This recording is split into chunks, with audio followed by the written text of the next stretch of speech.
ఈరోజు భార్యాభర్తల పరస్పర ఆకర్షణకు ఒక చక్కనైన శ్లోకం 5 బాణాలు లేదా పంచబాణాల గురించి చెప్పుకుందాం. ఇవి గరుడ పురాణంలో చెప్పిన ప్రకారం భార్యాభర్తల మధ్య అన్యోన్యతను పెంచడానికి వాడే శ్లోకం. ద్రాం ద్రవిణే బాణాయ నమః, ద్రీం సంక్షోభణ బాణాయ నమః, క్లీం ఆకర్షణ బాణాయ నమః, బ్లూం వశీకరణ బాణాయ నమః, సమ్మోహన బాణాయ నమః. ద్రాం ద్రవిణే బాణాయ నమః అంటే ద్రావణం లేదా కరిగించే బాణం. ద్రీం సంక్షోభణ బాణాయ నమః కలత చెందించే లేదా ఉద్వేగాన్ని కలిగించే బాణం.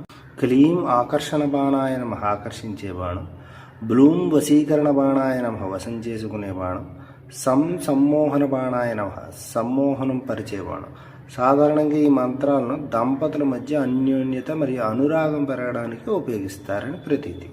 ఇది పొద్దున్నే స్నానం చేసిన తర్వాత లేదా సాయంత్రం ప్రశాంతంగా ఉన్నప్పుడు జపం చేసుకోవచ్చు. జపం చేసే ముందు భార్యాభర్తల మధ్య ఉన్న విభేదాలు తొలగి పరస్పర ఆకర్షణ ప్రేమ పెరగాలని మనసులో దృఢంగా అనుకుని ఇష్టదైవాన్ని తలుచుకుని 108 సార్లు జపించడం శ్రేయస్కరం. త్వరగా ఫలితం పొందాలంటే 1008 సార్లు జపించిన ఫలితం త్వరగా కనబడుతుంది. మంత్రంలో అక్షరాలను స్పష్టంగా ఉచ్చరించాలి.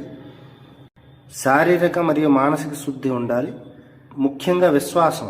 ఏ మంత్రమైనా మీరు నమ్మిన నమ్మకం వలన, విశ్వాసం వలన దాని ప్రభావం ఉంటుంది. మీరు నమ్మకం లేకుండా చేసే ఏ ప్రయత్నమైనా వృధా పోతుంది. ఇలా మన దైనందిక జీవితంలో ఎదురయ్యే సమస్యలన్నిటికీ కొత్త పరిష్కారాల కోసం మా ఈ ఛానల్ని సబ్స్క్రైబ్ చేసుకోండి. బెల్ ఐకాన్ని ఆన్లో పెట్టుకోండి. తదుపరి వీడియోల కోసం వేచి చూడండి. స్వస్తి.